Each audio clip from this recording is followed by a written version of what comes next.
Hello, learners. Now we're going to start our second session of our ecology. In the first session, we have discussed some of the animals series. Very quickly, students have been telling me, sir, you have been promising us the wildlife series on impetus. But I'm telling you, before prelims, it will be over and we will discuss the wildlife. Don't worry about it. So in the impetus series, I'll cover all the wildlife, so you don't have to worry about what is critically endangered and all this. You don't have to remember it. Current affairs, what we are doing, you just read that and just complement it with the impetus. Finally, right? Okay. So in the second part, we will discuss some of the discrete initiatives and things of ecology, right? So let's start. So first is a real time landslide warning system. So this particular system is deployed in Sikkim. It is being done by the Amrita University, so our own institute is doing it. Sister institute, I should say. The research is based upon Kerala based Amrita University along with the Sikkim Disaster Management Authority. Okay, it has been funded by Ministry of Earth Science. So earlier they have already university has already worked on actually on the western on the Kerala, they have installed a system. Now they are scaling it and being using it on the Sikkim range. Now Sikkim, and as we know that the global hotspots for the landslide. So one is the southern arc of the Himalaya, southern edge of the Himalayan arc. You will see in the maps as well. You must be knowing, right? Landslides mainly occurring in the Himalayan region and the Western Ghat region because of the lot of rainfall. Okay, so India is facing around 20% of the world landslide, and Asia itself is one of the most prone area with respect to the landslide. Okay, right. So all this is related to our geology and geography. I think you know it. The geological formation, all these things are factor behind it. Okay, so please complement it with your geography, geomorphology section. Yes, I was discussing about the very high landslide hazard zones. So first one you can see here, and the this area, right? So the and near the Sikkim area. So southern edge of the Himalayan arc. Secondly, in the Western Ghat region, many of the places where the landslide prone regions are there. Actually, I myself have been, I have also been stuck to one of the landslides. It is here in the Uttarakhand. I was there. So I was stuck in one of the landslides. I've seen the landslide in front of me, right? Next is methanol. So methanol economy has been touted as the next generation economy where the everything, majority of the things will be fueled by the methanol as we go beyond the era of the post oil era, it is called, right? So first of all, methanol. So methanol, the formula of the methanol is CH3OH. So it's been they are extracted from the natural gas coal, and more importantly, we are trying to extract it from biomass and the municipal solid waste, right? It will create a win-win situation. So it will help you first of all in the waste management, and secondly in the getting the energy. Again, reiterating the same point that the energy sources, the future energy sources, these are the very important area of a UPSC. I've mentioned it many times in our discussion, right? It's an alternative fuel for the internal combustion and other engines, right? Obviously it has less carbon footprint. It burns efficiently in all, because it burns efficiently in all the internal combustion engine, ICE it is called, and particularly it produces no particulate matter, no soot, SOx and NOx emissions are really less. Okay, so that is methanol. So the gaseous variant of the methanol is DME, dimethyl ether. It is blended with LPG. So LPG is blended with methanol, is blended with the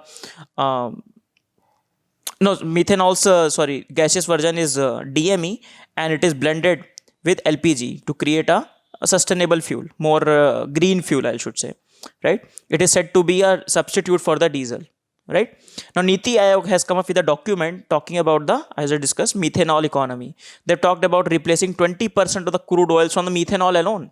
In fact, government plans to cut down its oil import by 10% by 2022. That is the whole or architecture, what we say, the visionary vision is to do that. So one of the ways of reaching to it is by methanol economy, right?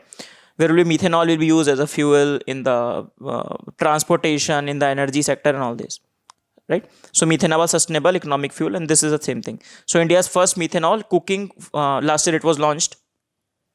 So that is methanol cooking fuel in program as well. So using the methanol for the cooking purpose, blending it with LPG, right? Okay. So next is ethanol economy. So obviously it is a where the ethanol will be used, and methanol can said to be is the bridge to reach to the ethanol economy, right? So finally we also want to reach to the hydrogen based fuel system. We have discussed in science and tech, I will discuss in fact if the video is already there, that is there. So I've discussed about fuel cell, right? We have discussed why fuel cell is very important for us, because hydrogen is present in abundance.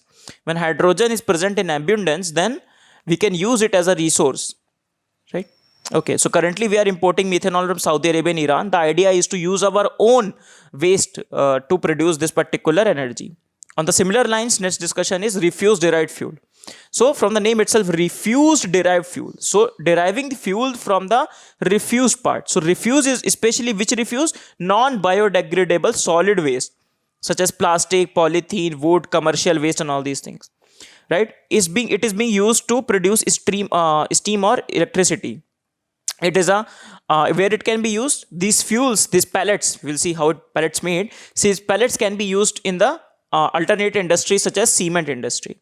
Okay, so solid waste management rules and RDF, that is RDF, resource derived fuel, these are being mandatory, it has been made to use this. For example, it has said that those for example, he'll see here, so those plants which are 100 kilometer from the RDF plant, they have to use at least 5% of their fuel requirement from the RDF.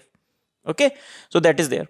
So coming back to this, how it is made. So they are refuse. So basically they go to all the processing, and finally these pellets are made, and these pellets are used as a fuel. Just like imagine coal, right? Coal is burned, so it gives us energy. Similarly, when this will be burned, it will give us the energy. So it will be a refuse derived fuel. Again, creating a win-win situation. Sorry, creating a win-win situation.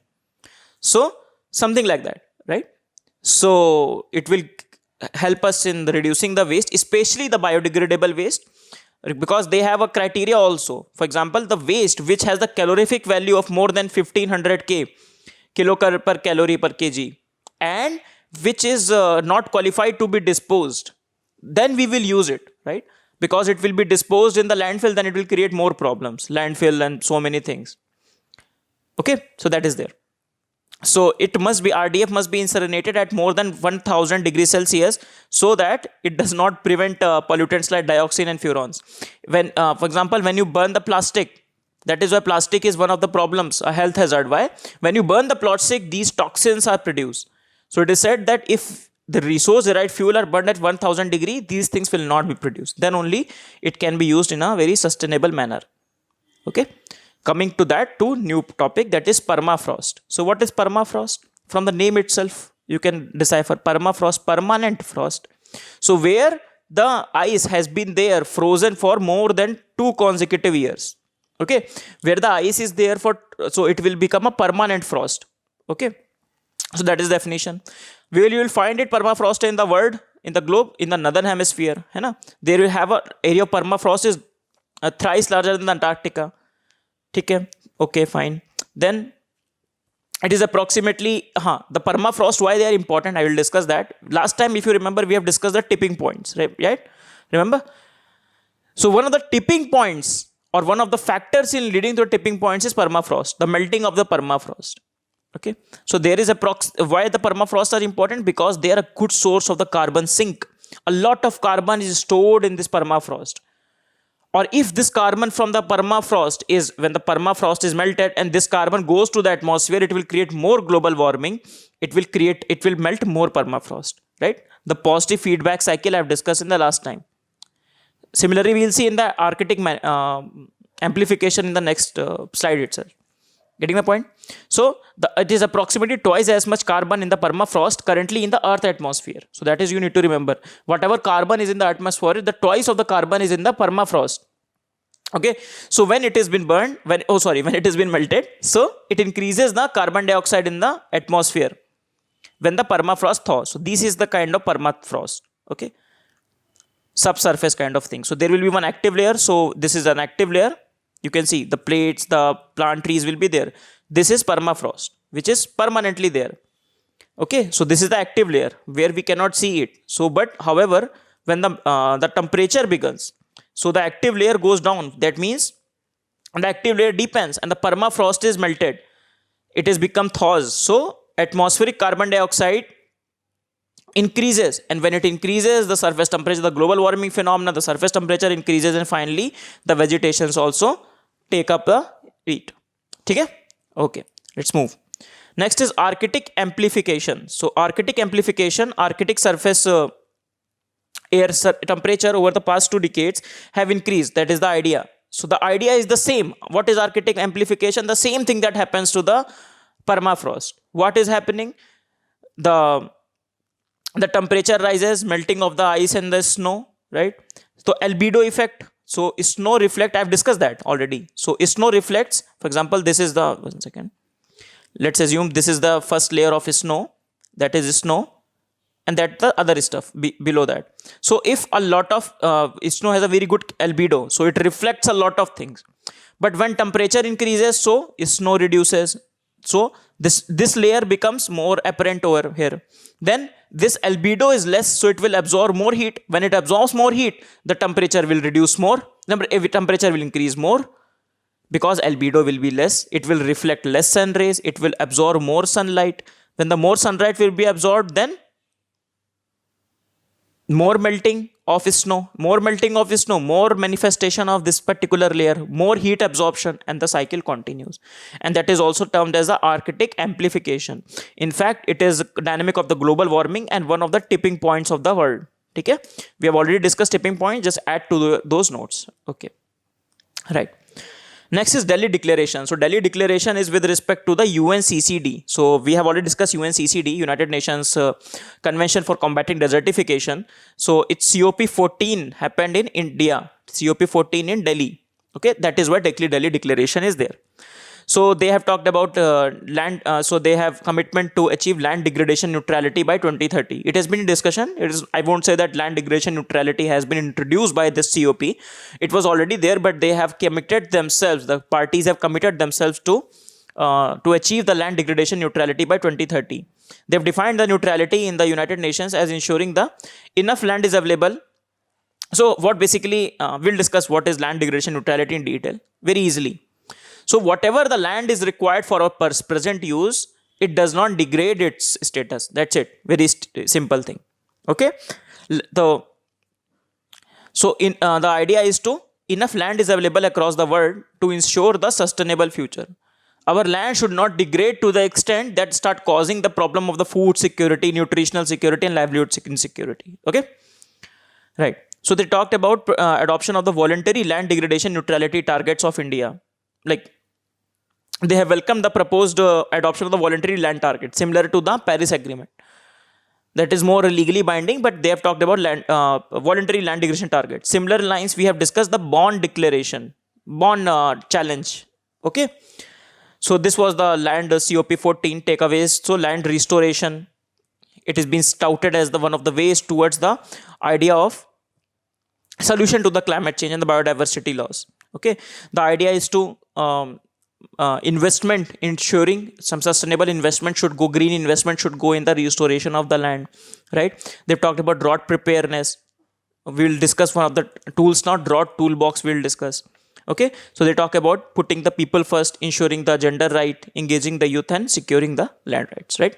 Okay, so this is United Nations Convention for Desertification. So every country, including India, have made some voluntary commitments. So India has obviously we have read about that. What is the Indian commitment to 20 million hectare by 2020, right?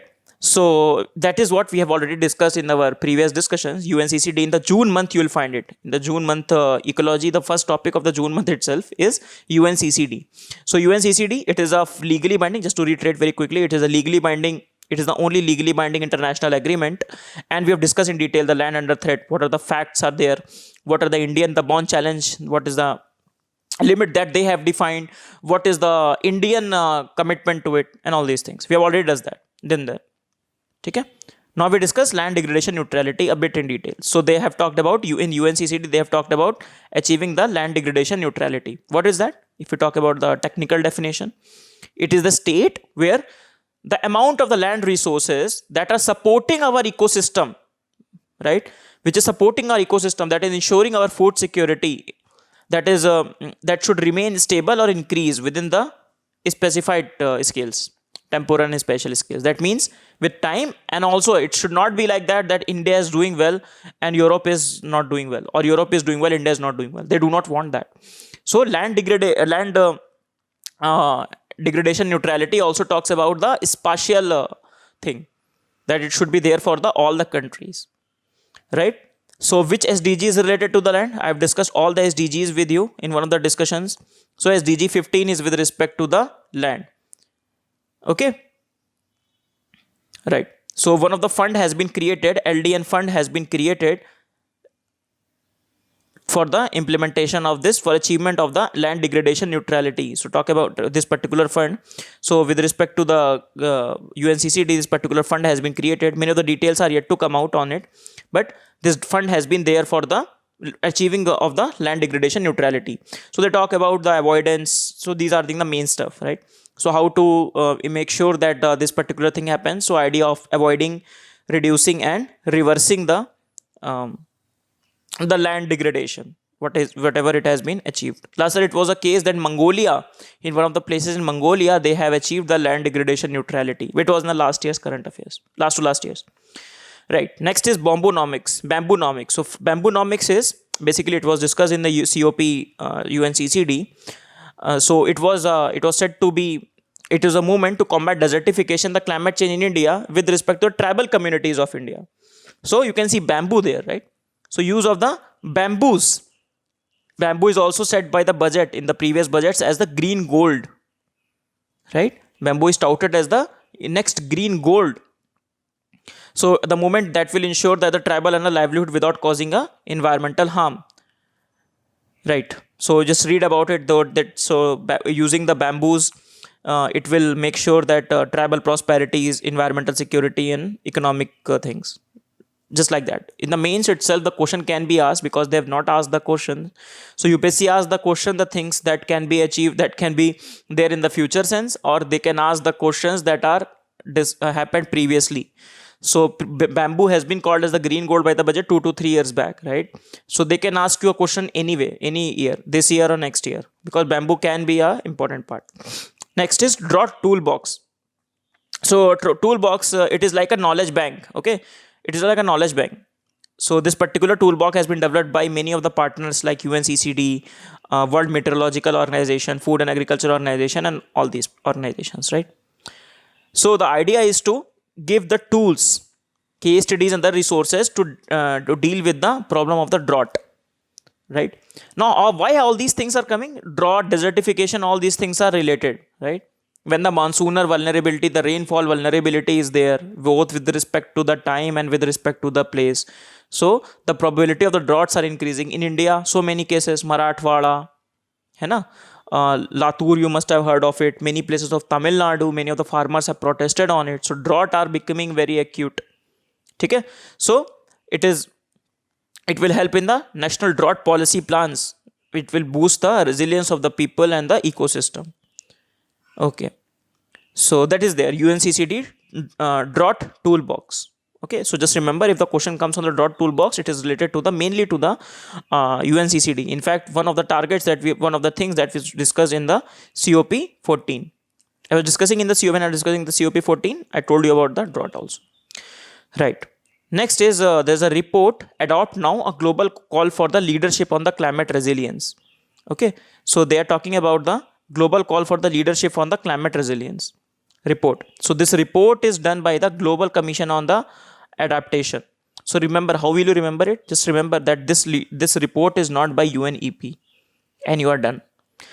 Because if the report is being asked in UPSC, they will first option or second option will be it is given by the UNEP. Okay, so remember, it is written by a particular group of 34 leader in different arenas. So basically a civil society group, a Global Commission on Adaptation. Okay, it was led by the former Secretary General Ban Ki-moon and Bill Gates and all these things, all these people, like global leaders, right? So it will focus, the report focuses on the case for the climate adaptation, specific insights and recommendation for the key sectors. So that is there, right? Adaptation Now report name. I should have included in the indexes report, but anyway, We have to read it. Next is Atlantic Meridional Overturning Circulation. So AMOC. So it is also known as the Atlantic conveyor belt. So basically, what is the idea? You must have read in the ocean currents. So what is that? In which the from the equator, a salty water moves to the tropics. Salty warm water moves to the tropics. Right?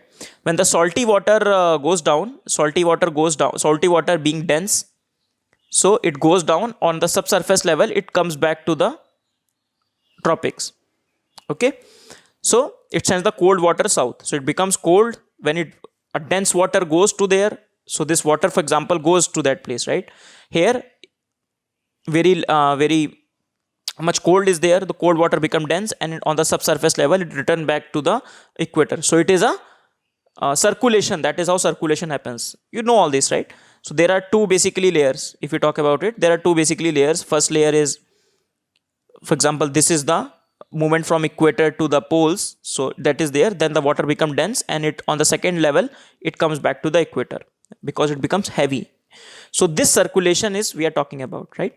So this circulation is said to be one of the Earth's largest water circulation system. It is also called the thermohaline circulation. Thermohaline means the circulation of the salts. Okay, haline means salts.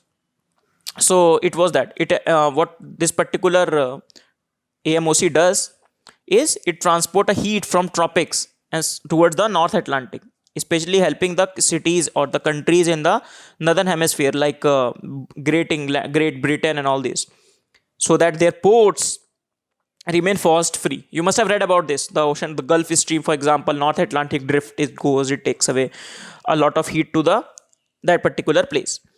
It also, from here our discussion starts. It helps in absorption and storing a lot of carbon. So it acts as a carbon sink. A lot of carbon is absorbed by these particular ocean currents.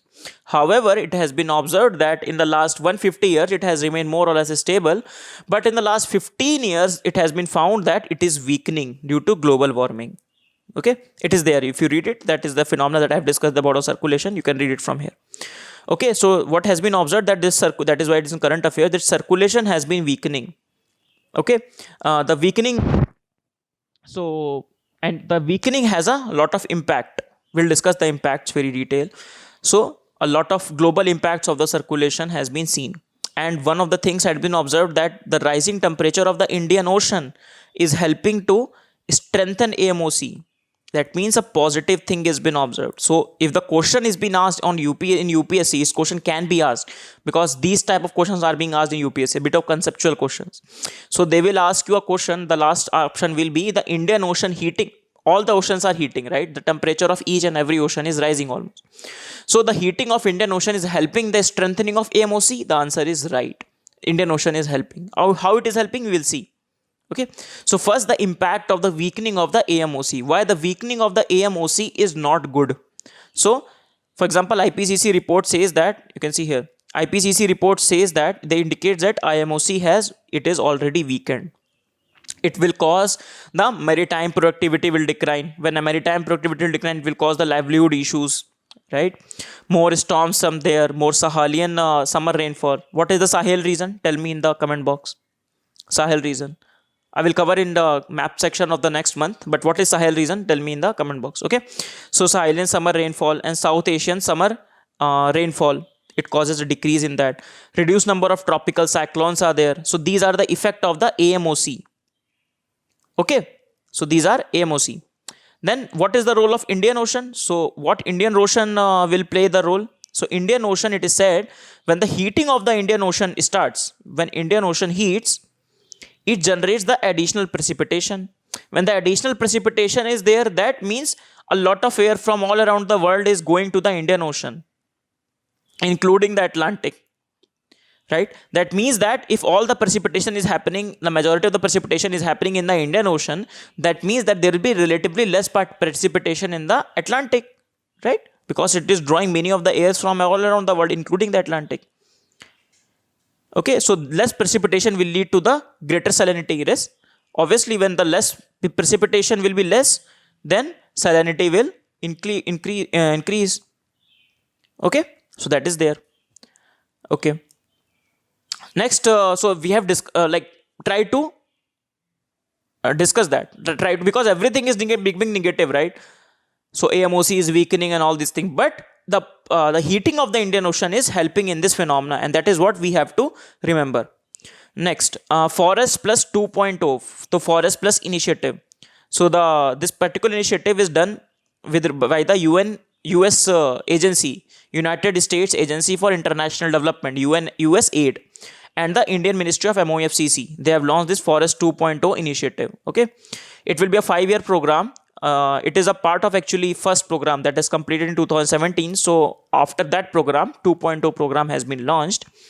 Okay, what it will do from the name itself, so what the generic things: ecosystem management, harnessing the for the forest landscape management, forest restoration program that we have discussed, right? These all things are main centric. What we need to know for prelim centric, if for example, if the question comes, one of the question has been asked with respect to REDD plus, so if the question has been asked, so they will ask you that is whether this initiative reduces the poverty. So what you'll say, yes or no? Answer will be yes. Obviously, one of the component, the big documents that they make, somewhere down the line they must have mentioned that okay, one of the idea is to reduce the poverty, ecosystem services, livelihood opportunities. So poverty is always there. So these are the commonsensical topics, commonsensical points. What you need to remember with respect to prelims is which are the agencies involved. It is not UNEP. Again, I'm telling you, UNEP, IPCC, WMO, these agencies are not there. US specific agency and the MOFCC are coordinating with each other. Right. Next is iForest initiative. Again, this agency by USAID. So they have made a tool for India. This tool is for India for the evidence-based fuel wood management. So iForest is the fuel wood management. So what they will do? This tool will help in first of all getting the baseline data. They will make some simulation and then some alternative scenario. So how much wood we are consuming, right? How much forest is being used in the fuel things, something like that. Okay. So just remember, it is from the USAID is developing this particular tool for the India. Next is India's first coal gasification plant based fertilizer plant. So first it has come up in Talcher, right? So this will produce the neem coated urea using the coal and the pet coke as the feedstock. So what thing you should do on your end? Discuss neem coated urea. It was in the news in the news 2 to 3 years back when the government has introduced the neem coated urea, because the urea has been used for the other purposes. Other purposes means it has been used in the other industries, because urea is heavily subsidized in India. So it has been used, or it has been what we say, some corruption has been happening. So the neem coating of the urea, first of all, it helps the plant itself, है ना? Secondly, it also helps in to not it's what we say, it's diversion. Yes, it's diversion. It's not to the other industries that is being done earlier. Okay, so this Talcher plant is there. So similarly, on those lines, what we have to discuss is gasification. So what is gasification? So gasification is, first of all, it's a clean coal technology. It converts coal into syngas. So syngas is basically a combination of carbon monoxide, hydrogen, and the carbon dioxide. Okay. So gasification converts this. Okay. So byproduct of the gasification will be coke, sulfur, ammonia, and all this. They have their own potential use. So it is said to be one of the clean coal technologies by using which the coal can be utilized more productively. Okay, right. Though then CO2 and ammonia are further reacted to produce urea. So after gasification, when the CO2 comes, it will be used to in the ammonia, then it becomes the urea. Right. Okay. Next is Peace Forest Initiative. So Peace Forest Initiative is done by the, just one second, by the South Korea. Not very much important, but if the question comes on these lines, so remember, Peace Forest Initiative is by the South Korea. So they talk about achieving the land degraded neutrality in the cross-border post-conflict situations. Okay, so just you have to remember it. Peace, from the peace itself, conflict thing will come. From the forest itself will come that the land degradation neutrality thing will come. But just you have to remember that's from the South Korea. That's it. Okay, right. The next is India Cooling Plan Action Plan. So India's cooling action plan. First of all, it is related to the ozone layer. Okay, ozone layer, you know all the things, Montreal Protocol, now recent the Kigali Amendment, ठीक है. 2016 the Kigali amendment happened in Kigali, the capital of Rwanda. So India is one of the first country, they have developed a 20-year roadmap from 2018 to 2038. So the first country in the world to develop a comprehensive cooling action plan to fight the ozone layer depletion, right, adhering to the Montreal Protocol. Right, so they have set up some targets. You don't have to remember the targets. What you need to remember is that cooling action plan, it is not related to some AC things. AC is related but not a direct thing. Okay, cooling action plan, they can ask you a very frivolous top points they can make, but just you have to remember that is related to the Montreal Protocol, it is related to the ozone layer depletion, something like that. Right, next is a UN Global Climate Action Award. So this action awards are been given by the with the support of the Rockefeller Foundation. These awards have been given. So India, Infosys has received this particular award. In fact, one of the only the company in India that has received this Global Climate Action Award in achieving the carbon neutrality. Some of the initiatives because of which carbon neutrality they have achieved, they have got this particular award. One of the NGOs of India has also got this award. We'll discuss that. Okay, so this 15 product winning projects under the different focus areas like planetary health, climate neutrality, women, and something is there. Okay, so just have to remember the important things. First of all, Rockefeller Foundation, and under which initiative of the Momentum for Change initiative of United Nations, under which these awards are given. Why we need to remember? Because Infosys has got this particular award. Infosys win this particular award, right, in the climate neutral category. Similarly, one NGO named Mahila Housing Seva has also been given this award, because I've discussed one of the few focus area is one of the carbon neutrality and other was women. How the women are empowered with respect to the fight on this climate change. So Mahila Housing Seva Trust has got this particular award. This can be really good case studies if you're writing in your mains examination essay and ethics. You can write a very good case studies. In fact, in the environment itself, you can write good studies. Right. Next topic is the role of the Southern Ocean in the global climate. In the climate thing, we have discussed about Weddell Sea and other thing. So I've already give you a hint about the Andrex project. So basically the idea is that the existing assumptions have been found to be some of the study has been conducted by the Andrex project right. So Andrex project was done in some of the gyres from 2008, 2010, some southern gyres it was conducted, and it was found that the biological process at the sea are the most important factor affecting how oceans absorb the carbon dioxide. So they have discovered, the study shows this. Whatever previous perspective, what is important is that first of all, Andrex project, what it is there, what it was, what the final conclusion was that. Okay, so the conclusion was finally that there was an intrinsic link between the biological process in the Southern Ocean and the absorption of the climate change. Okay, so so we have already discussed that, if you remember, in the location thing, we have discussed about Weddell Gear. We've talked about what was the Andreas project I have discussed, right? Then we have discussed about the Amundsen Sea and how they are the climate tipping points, right? And now the study shows that Andrex project that was conducted, on basis of which study shows that there is an intrinsic link between the biological process that goes on in the Southern Ocean and how it is related to the global carbon. Okay, right. Next is fingerprints of the Earth atmosphere. So what is this fingerprint of the Earth atmosphere? So this one of the universities of the McGill University of Canada is bringing the fingerprints of the Earth. So what does it mean? So it means that the fingerprint will be used to identify a potentially life-sustaining planet beyond Earth, beyond solar system. So for example, they will fingerprint means some of the criteria they will set up that are responsible for creating life on Earth, right? Now these criteria they will use to identify other habitable planets across the solar system and beyond it.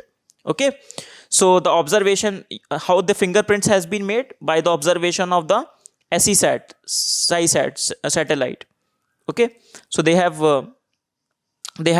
talked about the detailed composition of Earth atmosphere, some of the condition which has made this planet habitable, and they will use this as a tool to find out the other planets. ठीक है, so it will help in determining the biosignature that astronomers need to look out in order to find the Earth-like planet outside the solar system. So planets that are outside our solar system. ठीक है, so that we have to remember that. Next is right. These are not very important from a prelims perspective, but we need to know that because last time they have asked one question, Dennis Owen, so they can ask you anything. Next is Right Livelihood Award. So it is also known as the alternate Nobel in the green field. Okay, so it is by the Right Livelihood Award Foundation. Okay, so that is what there. It was in the news. September it was given, September month. That is why we have discussed that. Right, so it was given to the one of the personality was Greta Thunberg. It was given to her.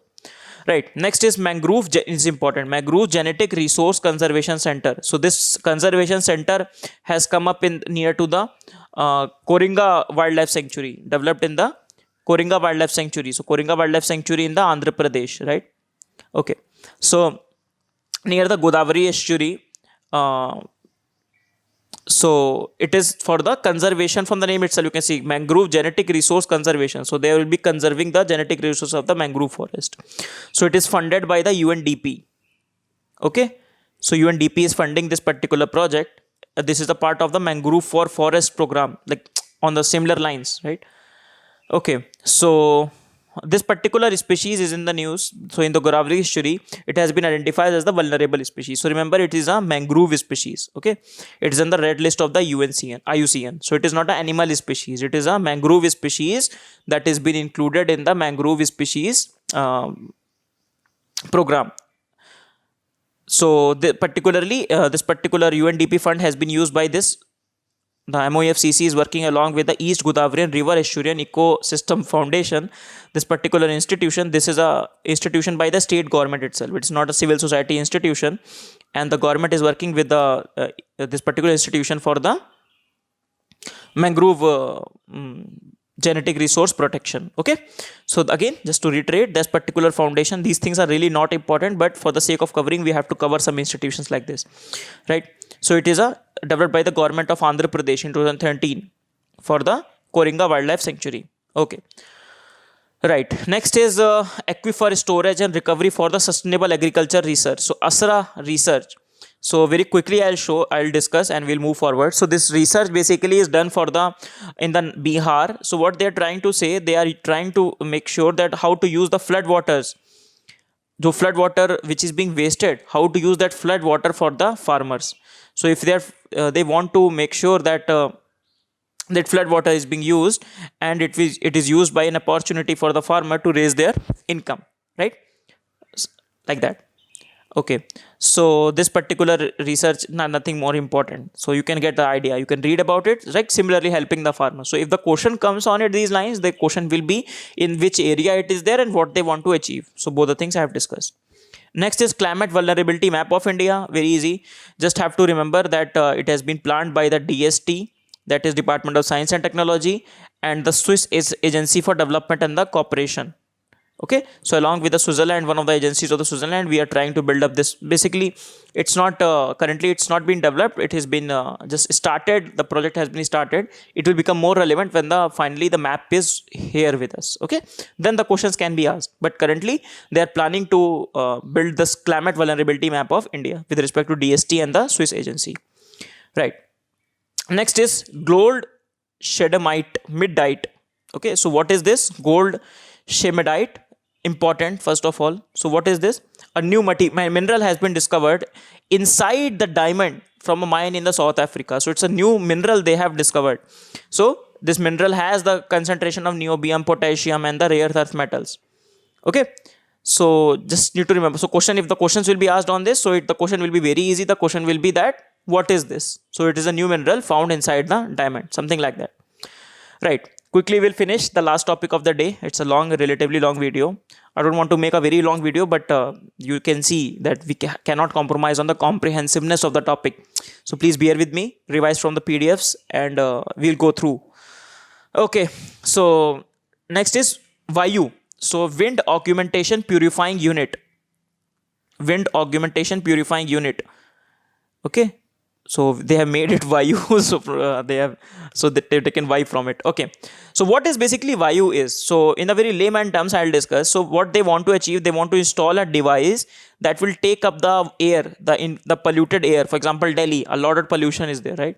So they will take up the air, and the output to air will be, they will have a very less uh, particulate matters, they will has the pollutants. That is the whole idea of getting a vayu.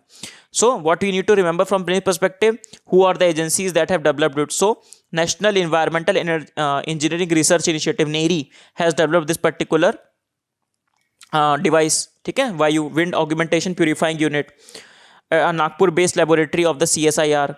So CSIR laboratory has developed this, first of all. Secondly, it has been installed, the prototype has been installed in the ITO junction and the Mukarba junction chalk in the North Delhi. So two places it has done it. So what it does basically, it is a fan, as I told you, that sucks the air, and it will reduce the dust, the particulate matter, like that. Inside it, there's one thing I forgot to tell you. Inside it, there's an activated carbon. So for example, any carbon monoxide, for example, comes in, then it will convert that into less harmful CO2. Okay, so any hydrocarbon or carbon monoxide will come, so this activated carbon will help in the convert into CO2. Okay, so what is inside? The activated carbon coated with the titanium dioxide, so it is inside the vayu chamber. Getting the point? So this is being done. Okay, so some few details. So purified air then released back to the atmosphere. So what they have found, that PM10 particulate matter of size of 10 and 2.5 value have been reduced. Okay, so this is being done, right? So this is the vayu. So that is I was telling you, right? So they have taken y from purifying unit. They just want to make it a beautiful abbreviation. So vayu thing will be, it is there, important one. So we need to discuss that. Right. With this, we finish our session. Ecology part 2 is now over. Now we will discuss we have discussed in the part 1, just to reiterate, part 1 we have discussed some of the species. In the part 2, some of the random initiatives or the things about the environment, with respect to environment. Keep revising it. Please complement it with your static understanding of the ecology, and I'll see you in the next class. Thank you.